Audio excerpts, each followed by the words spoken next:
O que um arquipélago vulcânico, uma pequena ilha caribenha, um país marcado pelo deserto e uma antiga região da Rota da Seda têm em comum? Em 2026, Cabo Verde, Curaçao, Jordânia e Uzbequistão disputaram a Copa do Mundo pela primeira vez. Mas, muito antes de entrarem em campo, esses países já precisavam superar desafios enormes.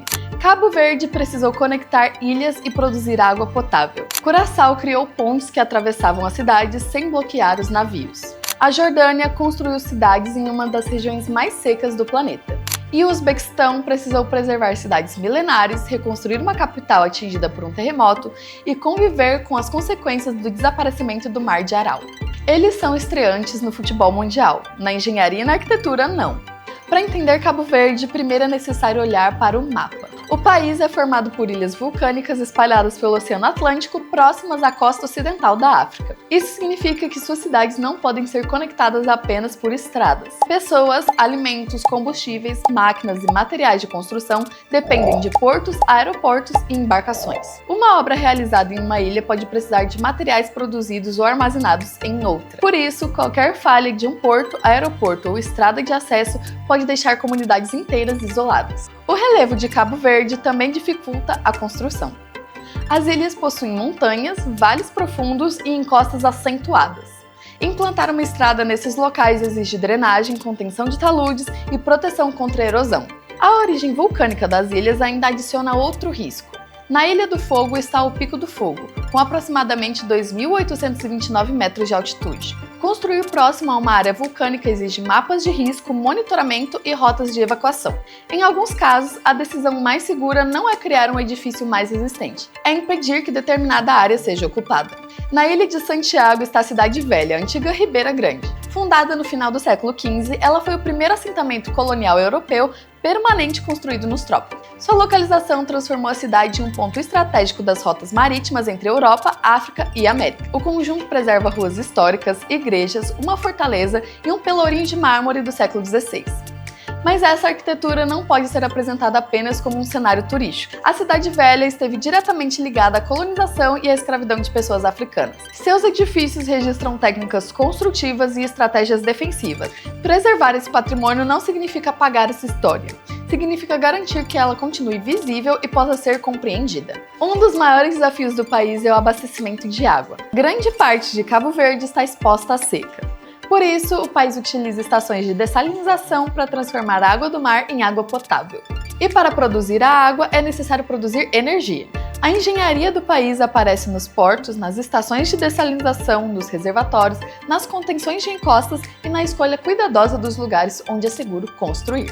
Curaçao possui aproximadamente 444 km² e uma população pouco superior a 150 mil habitantes. A capital, Willemstad, cresceu ao redor da Baía de Santa Ana. A baía determinou a posição dos bairros, das áreas comerciais, das fortificações e das principais vias urbanas. As fachadas coloridas se tornaram o símbolo da cidade.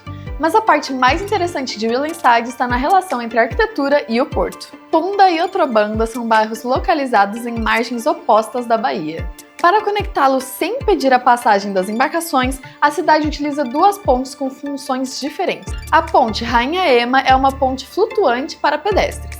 Quando um navio precisa entrar ou sair do porto, a estrutura gira lentamente e libera o canal. Durante a abertura, os pedestres precisam aguardar ou utilizar embarcações auxiliares.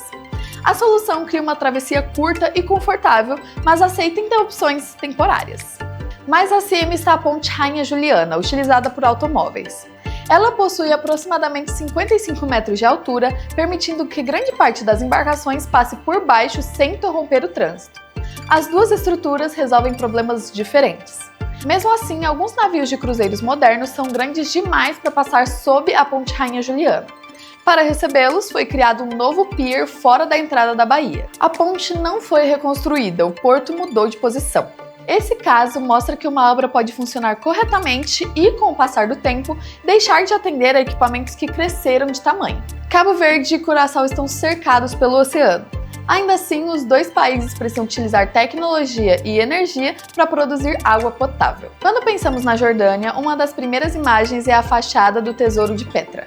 Mas o maior desafio dos nabateus não foi apenas esculpir uma construção monumental na rocha. Foi garantir que uma cidade inteira pudesse sobreviver em uma região árida. Petra enfrentava dois problemas aparentemente opostos: pouca água durante grande parte do ano e enchentes repentinas durante as tempestades. O SIC, corredor estreito que conduz à cidade, poderia se transformar rapidamente em um canal de inundação.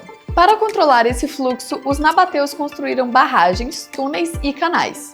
A água era desviada das áreas ocupadas e conduzida até cisternas e reservatórios. Petra não foi somente esculpida, ela foi drenada, abastecida e protegida. Canais instalados nas laterais dos paredões transportavam a água pela cidade. Cisternas permitiam armazenar o recurso para os períodos secos. Barragens protegiam as áreas mais vulneráveis contra as enchentes, mas o sistema só funcionava com manutenção constante. Nenhuma infraestrutura dura por séculos sem operação e manutenção.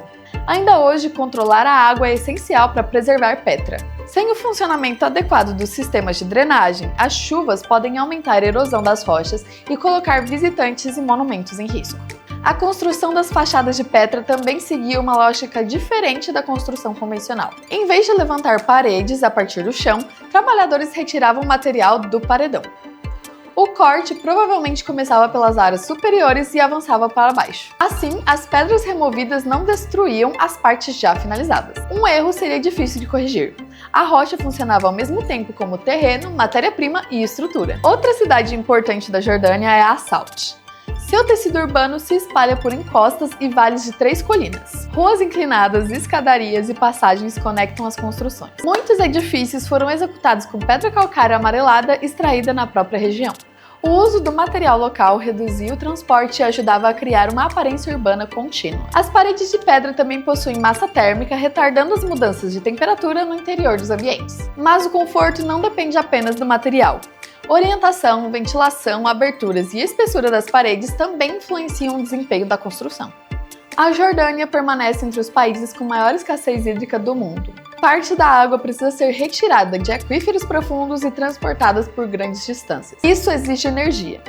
Quando uma tubulação apresenta vazamento, o país não perde somente água, também perde toda a energia utilizada para captar, tratar e bombear aquele volume. Por isso, reduzir vazamentos pode ser tão importante quanto encontrar uma nova fonte. Petra não oferece uma solução pronta para as cidades atuais, mas deixa uma lição que continua válida. É necessário entender o relevo, captar a água quando ela aparece, armazená-la para os períodos secos e impedir que ela se transforme em uma força destrutiva. O Uzbequistão abriga algumas das cidades mais importantes da antiga Rota da Seda. Samarcande, Bukhara e Khiva foram pontos de encontro entre comerciantes, estudiosos e viajantes. Mas as cidades não surgiram apenas por estarem bem localizadas. Elas também dependiam de canais e sistemas de irrigação capazes de manter moradores, animais e plantações em regiões secas. Durante o período soviético, grandes volumes de águas dos rios Amudária e Sirdária foram desviados para a agricultura irrigada. Esses rios abasteciam o Mar de Aral. Com cada vez menos água chegando ao lago, ele começou a encolher. Cidades portuárias ficaram distantes da nova margem, a salinidade aumentou, a pesca foi prejudicada e áreas antes cobertas por água se transformaram em solo exposto, carregando sais e sedimentos pelo vento. Os canais cumpriram sua função, levaram a água até as plantações e ampliaram a produção agrícola. Mas o sistema não considerou adequadamente o impacto sobre a bacia hidrográfica. Cabo Verde, Curaçao, Jordânia e Uzbequistão parecem muito diferentes, mas todos eles possuem uma relação intensa com a água. Esses 4 países disputaram a Copa do Mundo de 2026 como estreantes, mas suas cidades carregam séculos de experiência sobre como construir diante de condições extremas. Agora queremos saber qual desses 4 países deveria ganhar um episódio exclusivo aqui no canal: Cabo Verde, Curaçao, Jordânia ou Uzbequistão? Comenta aqui a sua escolha, se inscreve no canal e compartilha esse vídeo com alguém que também gosta de descobrir o que existe por trás de grandes construções. Até a próxima!